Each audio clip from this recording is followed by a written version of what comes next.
Hi everyone, my name is Karen Jefferson. I am a researcher here in the Department of Biology working in the Quiller-Strassman Research Lab.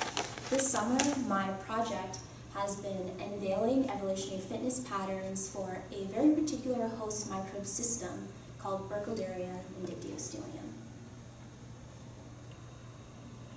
So what do evolutionary biologists do? Well, what they do in particular is looking at specific behaviors in animals and thinking about what molecularly, biochemically, or even genetically goes into those behaviors that we observe in the ecosystem. So one classic example is that of a lion chasing a gazelle. Of course, the lion has to sacrifice some amount of energy to get to the gazelle, but of course he gets the payback of having food for that day. And so what I'm doing this summer is thinking about the costs associated with interacting either mutualistically or antagonistically towards another species, and thinking about whether that helps or hurts the fitness of those parties involved. So I'm just showing again that there are biochemical pathways, genetics, and even neural networks that go into the kind of interactions that we see in nature and around us. Unfortunately, most animal systems that we see in the wild, like for example the lion and the gazelle, are too large to study in detail in the laboratory. That's why my model system, Dictyostelium discoideum, which is a social microbe and simple eukaryote that is soil-dwelling and has a very interesting life cycle, is ideal for studying behavioral patterns, specifically altruism, cooperation, and conflict. So this is just some more information about Dictyostelium's life cycle and how it is relevant to Burkholderia. So Dictyostelium, as I said, is a microbe that initially exists as a unicellular organism. However, in resource-scarce environments, the individual Dictyostelium cells aggregate to form a stalk.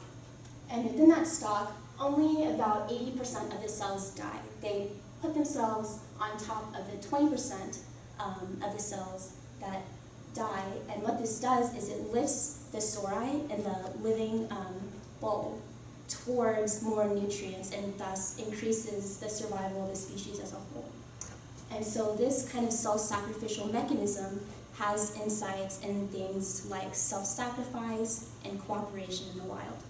Something that has been known in the past few years is that certain Dictyostelium cells are capable of engulfing food bacteria, Klebsiella pneumonia, before resources actually run out, and thus engulf that food and take it with them throughout the social cycle, so that the fitness of the species itself is increased because it's allowed to live longer because it has maintained that amount of nutrient.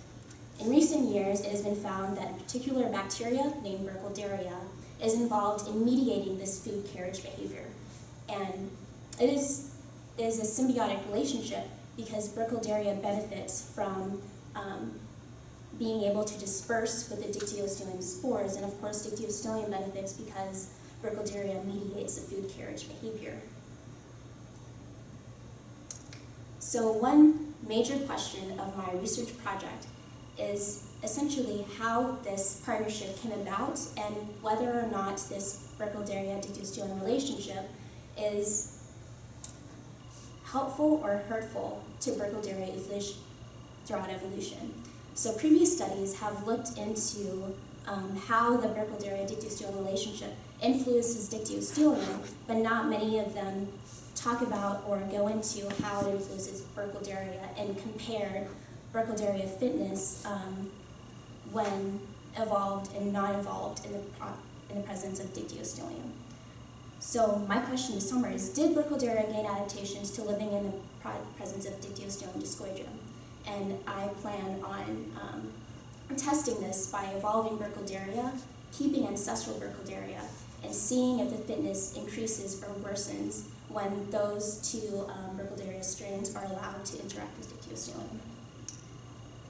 Further, if there is a difference in fitness observed, are those adaptations that Burkholderia must have acquired in evolving in the presence of Dictyostelium helpful in terms of did these adaptations increase the fitness of Burkholderia, or hurtful, as in did the adaptations decrease the fitness of Burkholderia? So to test this, I evolved, of course, Burkholderia and kept ancestral Burkholderia, allowed those two bacteria as well as Dictyostome to grow completely separately for 1 or 2 days, and then I combined Burkholderia and Dictyostelium in a plate reader to measure the growth rate of Burkholderia as a proxy of fitness. And the following are my results. So as you can see, across the x-axis, I have different Burkholderia lines, both ancestral and evolved lines. And on the y-axis, I have specific growth rate. And what this shows you is that the blue is the growth rate of those Burkholderia lines that have grown with Dictyostelium, and the red are the growth rates of the Burkholderia, both ancestral and evolved, that were combined with Dictyostelium, were not combined with Dictyostelium. So what this shows is that Burkholderia, regardless of whether it's ancestral or evolved, decreases in fitness when it is combined with Dictyostelium. So this implies that there is some kind of antagonistic effect from Dictyostelium on Burkholderia.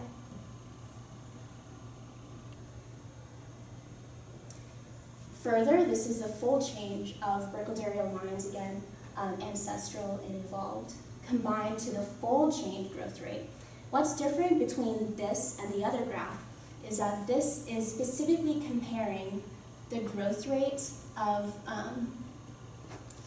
ancestral Dictyostelium to Burkholderia and dividing that by the growth rate of Burkholderia that had evolved in the presence of, in the absence of Dictyostelium, to compare how the different Burkholderia strains fare in the presence of versus in the absence of Dictyostelium. So as you can see, when you compare evolved Burkholderia, their growth rates are much lower compared to ancestral Burkholderia. And so what this shows is that Burkholderia that has evolved in the absence of Dictyostelium lost some number of adaptations to Dictyostelium, which decreased its fitness when when Burkholderia is recombined to Dictyostelium. So there's some amount of lost fitness when it is evolved in its own. Finally, Burkholderia is not a monolithic species. There are particular groups of Burkholderia that are separated by genetic groups, and these are called clades. So the B1 clade and the B2 clade are known to interact with Dictyostelium in specific pairs. So for example, a Burkholderia strain that I call BQS70 will be found in nature with a Dictyostelium called QS70. So those pairs have been commonly found in nature, whereas for the non-symbionts, those are pairs of Burk and Dicty that have not been shown to interact with nature. And so what this comparison tells us, with the clade on the x-axis and the fold change on the y-axis, is whether or not it matters that the Burkholderia and Dicty pairs have actually been found together in nature. And as you can see, in particular it does, because when you compare the difference in growth rate between ancestral and evolved Burkholderia and B1 and B2, you see that there is a smaller difference compared to the ancestral and evolved Burkholderia and non-symbionts. And I think that is because the Burkholderia and Dictyostelium pairs in clades B1 and B2 have evolved to specifically interact with each other, whereas non-symbionts are new partners when you combine them, and so they are less likely to fare as well when you just randomly put them together when they're not evolved to each other. And another thing that is consistent with the previous graph I had is that even when you compare by clade, the evolved Burkholderia is, again, consistently lower in growth rate compared to the ancestral Burkholderia. So this is the statistical analysis. I plan to actually put these p-values on my figures for the real presentation, but What I found is that the top two significances are pretty much a given. So the dictyo status, whether or not dictyostelium is present or not, of course is statistically significant because Burkholderia and dictyostelium, they are similar. So it makes a big difference whether or not dictyostelium is present when Burkholderia is growing. Similar for B status, which is whether or not Burkholderia is evolved, makes a big difference because that tells us that through the process of evolution, Burkholderia has had enough changes compared to the ancestral Burkholderia that it has a notable impact on the fitness of the bacteria. The D status, B status significance tells us that the influence of whether or not dictyostelium is present is also influenced by whether Burkholderia is evolved or not. So the interaction between evolved and ancestral Burkholderia is significant on itself, as well as compared to whether or not dicty is present or not. So that shows that this relationship has significant variance in that we have a good basis to draw a conclusion. So some future things that I'm working on this summer and will continue to work on during the school year is, of course, sequencing the lines to see what particular SNPs are involved and change between the ancestral Burkholderia as well as evolved Burkholderia. There is also the other side of this project in which we will be evolving dictyostelium and sequencing those lines. I'm currently working on a Burkholderia Klebsiella pneumonia competitive assay because one bacteria that hasn't been really mentioned in this presentation is the food bacteria. It's possible that Burkholderia has some kind of competition with food bacteria that may influence its relationship to dictyostelium. And finally, experimental coevolution. When I was evolving Burkholderia from the ancestral Burkholderia, I was growing Burkholderia by itself in a way that doesn't actually occur in nature. So I plan to repeat this study with Burkholderia that has been evolved in the presence of dictyostelium to more specifically address the changes in fitness when Burkholderia is specifically co-evolved with dictyostelium. I don't know how long this is.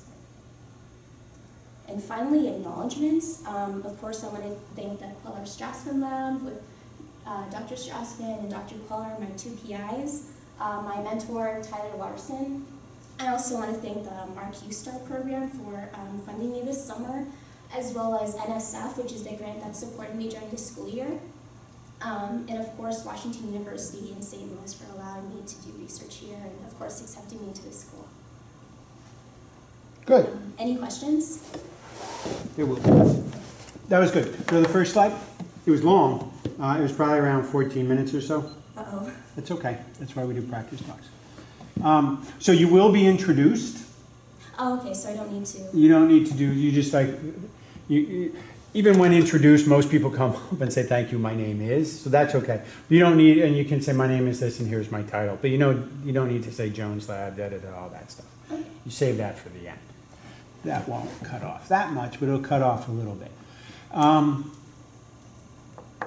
I thought the beginning was good in the sense that you identified the question. You're going to have to, so in general, at the beginning, you threw out a lot of information. And so you want to actually whittle it down. And so I like this, and at the same time, you're not really studying conflict, right? Mm-mm. You're studying potentially mutualism, I think. It may not be mutualism. But you said three. You said mutualism, or what did you said? Symbiosis, mutualism, and conflict? Mm-hmm.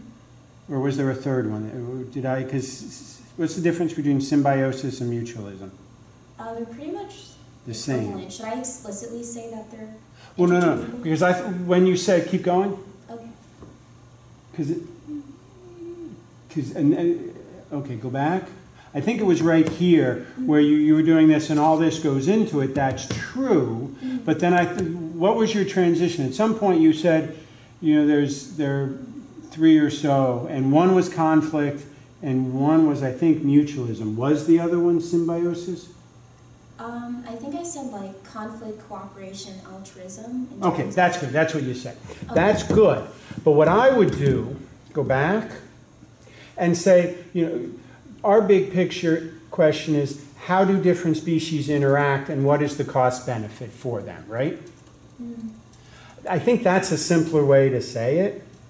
And what's really, really hard when you're giving talks is to sit there and go, okay, I have to make a point, and I have to make a big point, and I have to make it as simply as possible without throwing in a lot of details. Mm-hmm.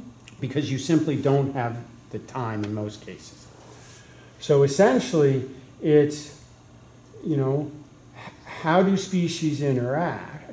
Or what is the cost benefit to different species when they interact? And how do they evolve adaptations, essentially to, in their mind, bias the system in their favor, right? So the gazelle there gets faster and faster to try to outrun the lion. In that case, the lion tries to blend in and has quick acceleration, you know, stuff like that. And so there are kind of compensatory evolutionary mechanisms, you know, they essentially compensate and evolve.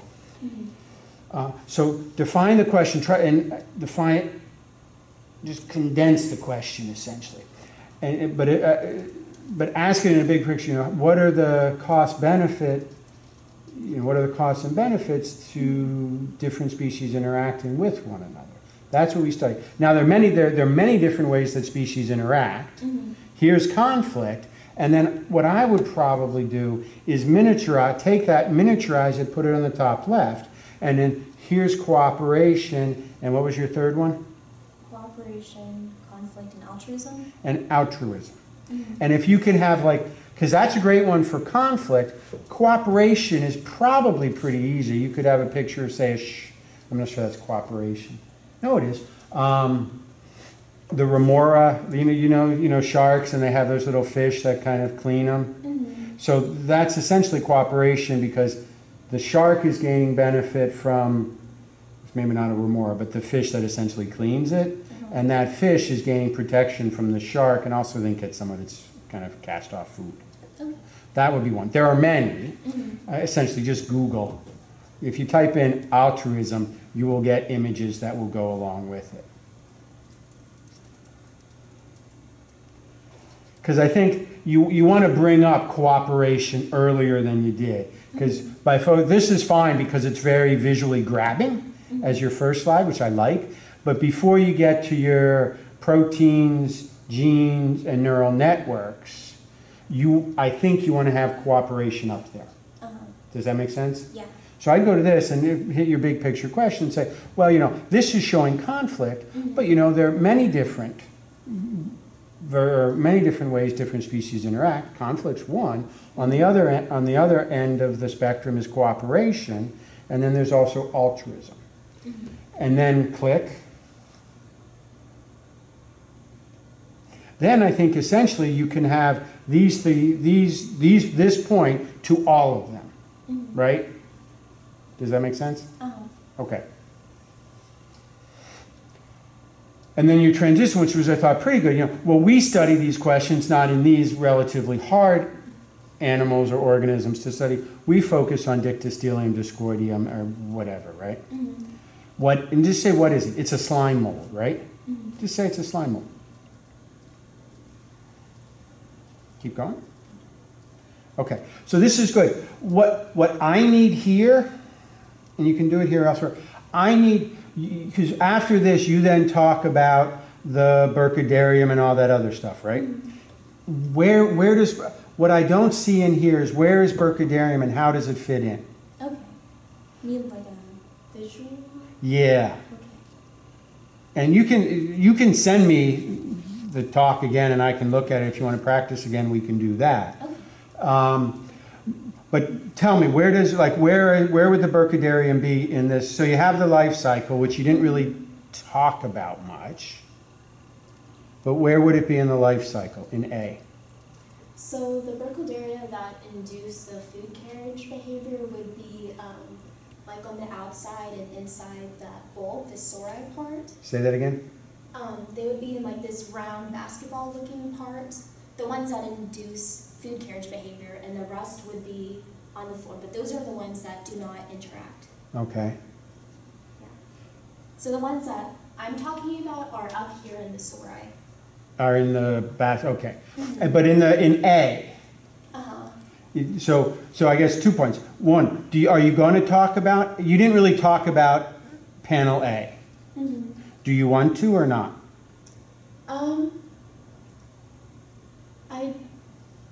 I think I kind of do it verbally a little bit. I mean, this is the same, actually I'm not saying these are Yeah, it's pretty similar. This is, B is essentially from mound to fruiting body. It's kind of the bottom half of A, right?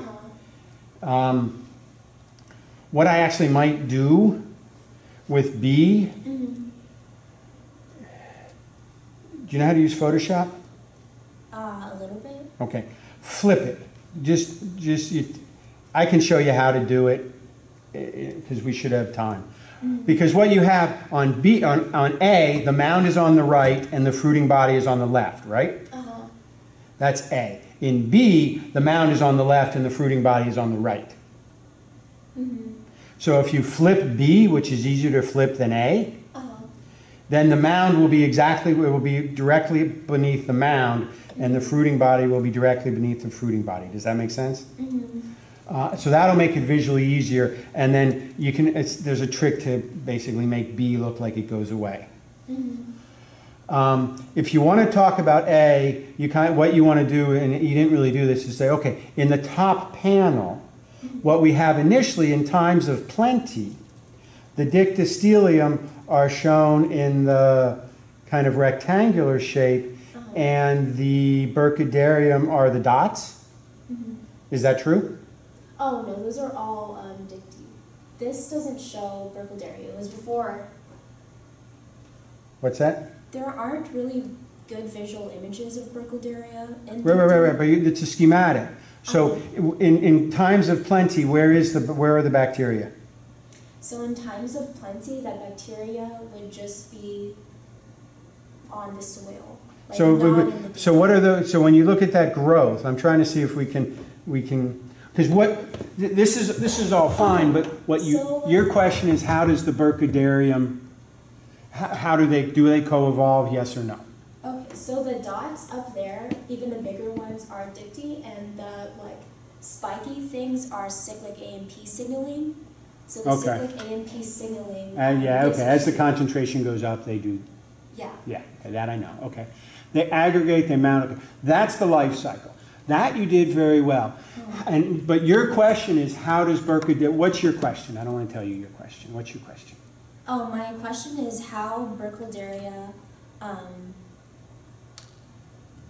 gained adaptations to dictyostelium, and did those adaptations increase or decrease Burkholderia fitness? Okay, good. So, but in that, before you really, so my question is really, how do these two species, that was very specific, how do these species interact and do they gain benefit from it? Okay, so dicty engulfs Burkholderia. Burkholderia when? is, dicty engulfs Burkholderia in the, so it's not really specific, but we think it's between the aggregation and mound phase. Good. Okay. Bring that in. Right? Because this is the life cycle. And it's fine to say there's a growth phase when food is scarce, it aggregates and they develop a fruiting body. Okay? That's the dictyostelium life cycle. But my question, which I told you, which you have mentioned before, is, how do Burkholdeриum and dictyostelium interact, and is it beneficial to one or the other or both? Something like that, right? Well, where does Burkholdeриum come in and then animate it in? Okay. Does that make sense? Yeah. Because that's what I was missing, because what you said was fine, but I didn't see you're focusing on Burkholdeриum, but I don't see it in the schematic, so I need it in the schematic. Okay.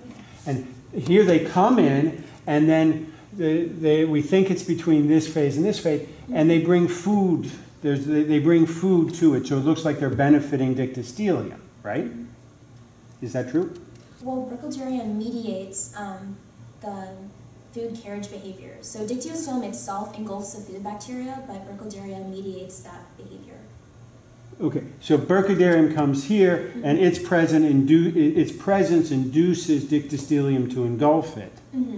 And dictyostelium gains an advantage because it gets food. How does Burkholderia gain an advantage? It gets the dispersal of being engulfed in the immunisms. Bring that out. Okay. Not a lot, but a little bit. So this is obviously advantageous to dictyostelium because they gain food, and everyone will be like, okay. And we think we know, depending, that it's advantageous for Burkholderia because they disperse more. Just a little bit like that. And my question really is it, do we see these benefits? Or then just define your question again as simply as you possibly can. Okay, go to the next slide. But, so, yeah, because essentially this is your maybe third slide, but the first two slides are essentially the big picture point. This is where you need to define your question, and you need to bring Burkholderia into this schematic. And I think the easiest way to do it is in the life cycle, but you have to explain the life cycle. Keep going. Okay. Okay, this is good. I don't think you need the top left thing. Okay, I just didn't want it to be all white. Oh, it won't be. So I think you can move it up. And I like okay. Yeah, so you get rid of that little, it looks like a phage to me. It's not. Move that up. What you didn't do, you said it nicely. But, because from this question, do Burkholderia gain adaptations? What are you measuring? I'm measuring fitness changes using growth rate as a proxy for fitness. Okay, so you're not really assessing adaptations, are you? Well, the changes in fitness educate whether or not Burkholderia gained adaptations. Because if Burkholderia has a lower fitness, that shows... No, right, but you're assessing fitness, right? Yes. Or if assessing growth. So adaptations is a little vague. And actually, because in your future directions, you're going to do the sequencing where you're going to try to find the SNPs, which might then give rise, might help you identify adaptive changes that give rise to lower expression of gene X or higher expression of gene Y, right? Okay. So did Burkholderia it's not like gain fitness, okay, we'll come back to it. Okay. What's the experiment? Like the methods? If you're going to schematize the experiment, how would you do it? Okay, I would show a schematic of ancestral Burkholderia. So you got a Burkholderia here, which has grown in the presence of dictyostelium, right? Grown in the presence of... No, it's just ancestral Burkholderia that has been isolated from soil containing dictyostelium. Right. So but would it have been, if it's ancestral, would it have gone through this farming process, or was it, does that make sense? So it's ancestral, but it's been living for millions of years. Yeah, it's ancestral and had evolved in the presence of dictyostelium. Okay, so because ancestral, that's essentially your base, I think, a baseline comparison, right?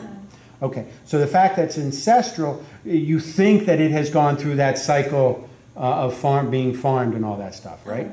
Okay, and then, okay, that's good. So that's on the left. So I have that, and then I took that and evolved it in the absence of dicty. Three times. Well, not 3 times, but it looks... Several generation, but it's at E1, E2, E3. Yeah, those are different replicates. So isolates, essentially, right?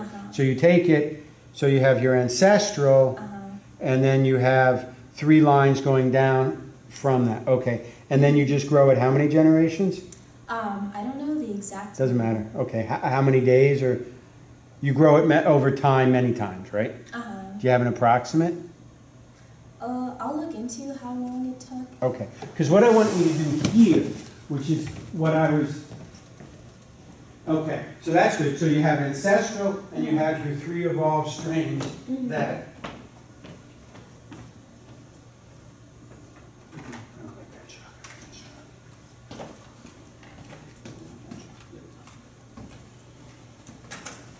you want a simple schematic here because they need to, because you then go to your results, right? And you go to your results, and we need a little bit more conceptual framework to understand it. Okay. So you have, here's your ancestor, or ancestor, okay? And this would have been farmed by Dick, right? So Dicty does the farming? Well, I think I should just not use farm. I didn't mean to use farm. Okay. I should just stick with food carriage behavior so there's no... Okay. Okay, but anyway, it was, you know, evolved with Dick, right? Mm-hmm. Okay, that's your ancestor. From the ancestor, we're going to take 3 isolates, Mm-hmm. and then we're going to grow them without Dick, Mm-hmm. right? Yeah. And then at the end, what are you going to do? At the end, I'm going to... Assay growth, Mm-hmm. which essentially, you don't have to say exactly how you do it, but essentially just we're going to assay the growth number. How many are there in this, how many are there? Is that right? Yeah, both with and without Dicty. Okay, okay, so we grow, okay, so we do this.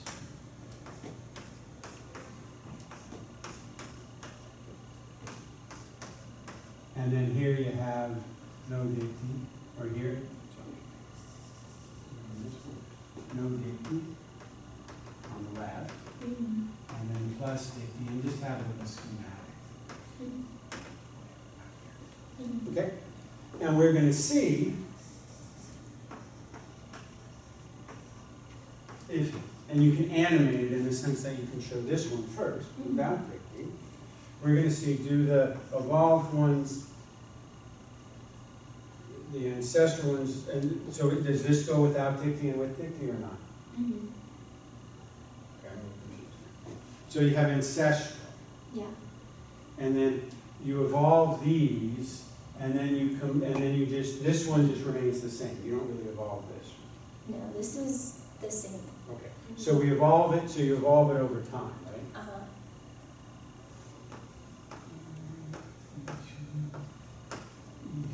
And I can add a timeline. So, like, the evolution takes several months, but the growing, like, no Dicty and Dicty, that's taking place over 48 hours. So I think I should Right, make so, explicit the distinction between evolving and growing. yeah, because that's what I was just missing. Okay. And you just said it right now, which is helping. So we have an ancestor, we're going to evolve it over months, and we get 3 different isolates. Uh-huh. This is the month, okay? And then here, no Dicty Dicty, this is 24 hours. Mm-hmm. Okay. You said this pretty well, but it's a relatively complicated experiment. Okay, so then we have 3 isolates. Uh-huh. And then this one hasn't evolved, these 3 have. Mm-hmm. And then over 24 hours, we're going to see how well they grow Mm-hmm. with and without Dicty. Minus Dicty, plus Dicty.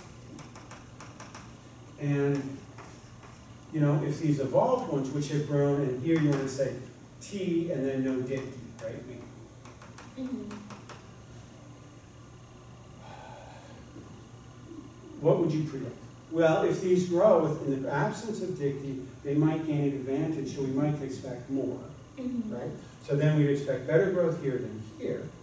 Mm-hmm. And then my other hypothesis, I'm going to get off the top of my head, is since these have evolved Mm-hmm. with Dicty, we might expect when we grow them with Dicty that the evolved ones will not be strong. Mm-hmm. Don't let me put words in your mouth. Do whatever you thought it was. Okay. But do you see how this helps you really set up the logic of the experiment Yeah. versus just saying it? Mm-hmm. Because this is going to be very hard for someone to comprehend who has never worked in Dicty or evolutionary biology Mhm. without this type of a thing. Okay. If you want, you can take a picture of it. Yeah. And then send it, you guys are. And that's, I mean, something like that, and animate it, right? Because you can animate it pretty easily in the sense, and this is all on tape, so you can listen to me again. Okay. And then, here's our ancestral one, Mm-hmm. and this evolved with Dicty, so it was going through this food carriage behavior. Okay, Mhm. so it probably might, there might be adaptations. Now, over months, you just intermit bits, we're going to isolate three different, we take three different isolates, and over months, just evolve it without dicty, E1, E2, E3, over months. Just 3 months, 4 months. Now we're ready to do our experiment. The experiment takes 1 day. This is what we do. Okay, we're going to, for each one of these, and then just animate this arrow with no dicty, no dicty, no dicty. And say, we're going to grow. How much do they grow? Well, this is going to grow this much. And our model is because they've evolved in the absence of dicty, these are going to grow better. Is that your model? The evolved ones would grow better because they evolved in the absence of dicty. I hypothesized that they would grow worse. Okay, yeah. then it doesn't matter. Okay. Tell me, that's fine. Tell me why you hypothesize. I hypothesized You don't have to tell me now. Okay. Just tell me. Okay. Me being the audience, if that makes sense. Yeah. Okay? And then say, okay, so we're going to do the flip side, which is the dicty. This is the most important slide when we talk. Okay. Because this sets up the logic of your experiment. If they know this, they're gonna be able to follow your experimental results. If they don't know this, they're not going to be able to follow them. Okay? Sounds good. Is that helpful? Yeah. Okay. Okay. So when you set that up, now what you can do is you go to the next slide. Oh, should I? I should put back up the schematic in between each graph, I think. Yeah, and then you can say we're focusing on this question, and yes. Ah, shit. Okay.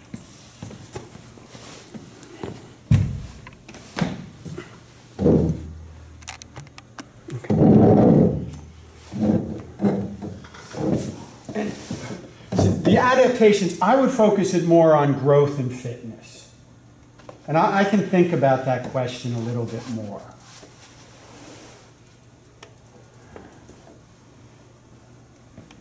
Okay, so which experiment is this? Are they growing with dicty or without dicty here? Both. So all of the data I'm pulling from are the same experiment, but I'm just displaying different combinations of variables. Okay, so if we just focus, what's BF? BF is a particular strain of Burkholderia. So these names are different strains. Okay, and the trend is the same on all of them, right? The print? The trend. Yes. Okay, so walk me through the first one, BF. That's okay. So we have. Okay, so BF is one strain of a Burkholderia. The y-axis is the growth rate. So for ancestor E1, E2, E3, the red and the blue are comparing the BF ancestral growth rate, for example, when it's not in the presence of dicty, which is the red, versus when it is in the presence of dicty, which is the blue. But I thought the blue on the right says ancestral to me. Yes. The ancestral refers to dicty. I should change this to no dicty or dicty. Yes. Okay. Because other than, okay, that's where, because, yes, right, it's, okay. So then, when there's no dicty, okay, okay, so what I would do, okay, so let me see if I can, so the ancestral one grows better in the presence of dicty, is that right? Oh, for this one, yes, but that's not the general trend. Okay, so then find one that's the general trend. Okay, so this is, I think that's good. What you want to do is pick one that shows a general trend. When you show, go back. Okay, now go forward. This is the question we're going to ask. Click. Go forward. Okay, okay, now if you're in my shoes, I'm thinking, holy Jesus, that's a lot of data. And it is. Can you just expand one of them? You don't have to expand. You can just show one. Just show one. And show just BQS70, for example? Yeah, show one that shows the trend that you want to show, right? Okay. So the one I always pick the one on the far left because it's the one on the far left and we go left to right. But and you can say, listen, I looked at a lot. Initially, I'm just going to show you one, and walk us through that one. And then say, okay, I don't want to go over the others, but here's all the data that I got, and it's a general trend that this is what we see.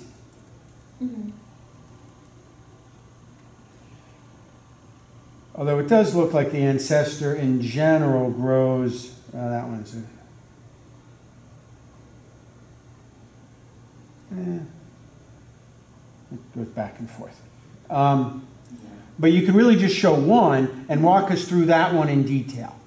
But by showing just one, and you can show it the exact same, and just, you know in PowerPoint you can just kind of hide and then animate? Okay, just hide the rest of them.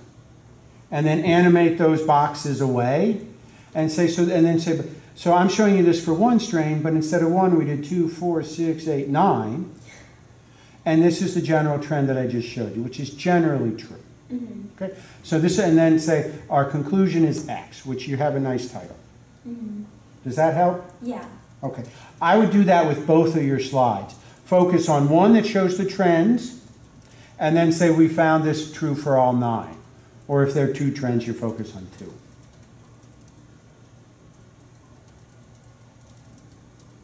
Okay.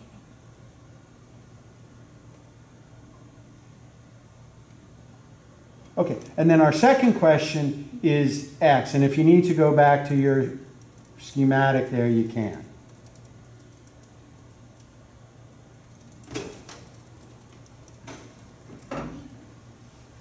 Keep going.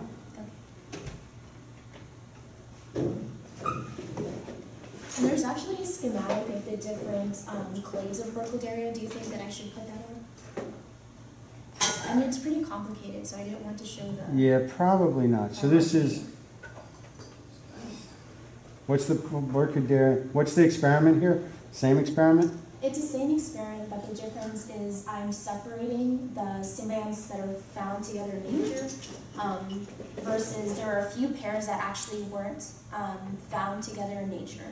So it's just to see whether or not specific Burke and Dicty pairs are more adapted to each other versus not. Okay, and are they?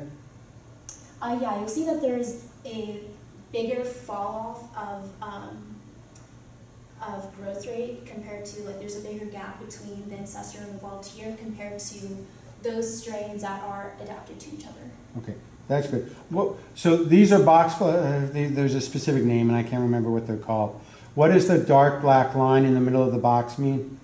That is, I think, the median. Yeah, tell us that, right? Okay. Because on B1 and B2, especially B1, right? I think the box itself is the 25 and 75%. Yeah. And then the line is the entirety of the range. So for ancestral of B1, there's the little brown thing underneath that median has a lot more data points in it than above it, based on that. But that's important to kind of point out. Okay. Because my guess is, I don't know, Ariel, have you ever seen data plotted that way? Yeah. You have? Okay. It's a relatively new way with respect to the median or average. I think I've only seen it because I've taken statistics. Yeah. Right. It's kind of, but my guess is probably more than half your class. And I always need to be reminded because you look at it, you always think it's in the middle when they show you a box, and it's not. Okay, that's good. But just focus on kind of saying this is what we're hit the question, and then explain it. Keep going. And this all pays. Yeah, this you don't need at all. You can just have, you'd go back. Yeah. You can just have like, you just have the lines and ... This is significant, this isn't significant, or stuff like that. Yeah. It should just be directly on the figures. Yeah, and then you don't really even have to say much. Okay. Now what you want to do is, what's the take-home point from all of that? Oh, the take-home point? Should I just gather the 3 conclusions? No, just tell me right now. Okay, well, the whole takeaway is that evolved Burkholderia is more sensitive to Dicty's antagonistic effects than ancestral Burkholderia. Okay, so they've lost, presumably, Fitness. they've lost fitness in terms of growing with dictyostelium because they haven't been grown in dictyostelium, so they don't need it. Mm-hmm. So you could, if you want, go back to something.